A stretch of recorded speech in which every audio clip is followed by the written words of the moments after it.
Hi friends, good morning అందరికి. ఈరోజు మేము మా చెరువు దగ్గరకు వచ్చినాము. అందరం మా యూత్ యంగ్ బ్యాచ్ అంతా అందరం వచ్చినాం తెలుసా. ఇదిగోండి మా చెరువు దగ్గరకు వచ్చినాం. మేము చేపలు పట్టని ఇంకా ఇక్కడ మా వాళ్ళందరూ చేపలు పడతారు, కానీ మేము ఎంజాయ్ చేయడానికి వచ్చినాం.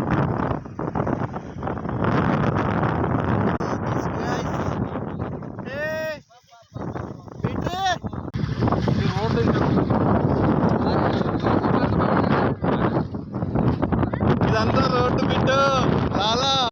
ఇగో ఈరోజు ఫ్రెండ్స్ కి ఎంజాయ్ చేయడానికి వచ్చినాం. మేము అందరము పొట్టు ఎంజాయ్ చేసిపోతాం ఇవాళ.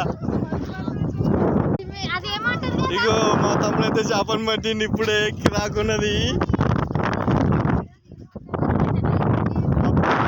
చూసారా? హాయ్ చెప్పు మమ్మీ.